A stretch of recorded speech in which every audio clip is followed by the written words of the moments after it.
আসসালামু আলাইকুম সবাইকে। আবারও চলে এলাম ভোট চাইতে। এর আগেরবার যেভাবে আপনারা আমাকে ভোটে জিতিয়েছেন, আমি চাইবো এবারও আপনারা সেভাবে ভোটে আমাকে জিতাবেন। আপনাদের কাছে আমি যে সব প্রতিজ্ঞাগুলো করেছিলাম, আমি সবগুলো প্রতিজ্ঞাই কমপ্লিট করেছি। আমি বলেছিলাম অভাব দূর করে দেব। আজকে আমার কোনো অভাব নেই।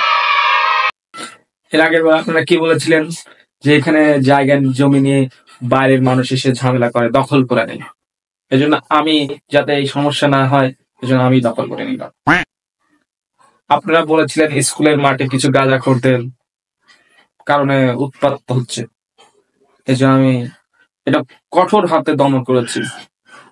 আমি বন্ধ করে দিলাম স্কুল, এখন ওখানে গাঁজাখোর। আপনারা আমাকে বলেছিলেন এখানে প্রচন্ড পানির সমস্যা, পানি থাকে না, তাই আমি এমন ভাবে রাস্তা বানালাম যাতে পানির সমস্যা আর না হয়। এখন বর্ষা আসলেই পানি জমে যায়। আমি চাই সব পানি ওখানে থাক। এখন সব পানি ওখানে থেকে বের হতে পারে না। আপনাদেরকে বলেছিলাম আমি যদি নির্বাচিত হই, সপ্তাহে অন্তত একদিন করে হলেও আপনাদেরকে দেখতে আসবো। আমি আসিনি, আমি সপ্তাহে 2 দিন করে এসেছি। আমি তো 3 দিন করে চলে আসতে চেয়েছিলাম, কিন্তু আপনারাই বললেন না, আর দরকার নেই, কারণ আপনাদেরকে চাঁদা দিতে হয়। আপনাদের কোনো কাজই করেননি। কি? আমি কোনো কাজ করিনি? কন্টিনিউ কাজ চলতেছে, কন্টিনিউ কাজ চলতেছে। নতুন নতুন তুমি পারলে দেখে আসো আমার বাসায়, এখনো টাইলসের কাজ চলতেছে। গ্রামের তো কোনো কাজ কি? হচ্ছে না। গ্রামের কোনো কাজ হচ্ছে না? তুমি কি আমার ইমেজ খারাপ করতে চাচ্ছ?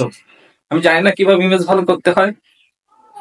ছোট লোকের বাড়িতে গিয়ে যখন ডাল ভাত খেয়ে নেবো না, দুটো সাংবাদিককে সামনে নিয়ে, তখন বুঝবে আমার ইমেজ।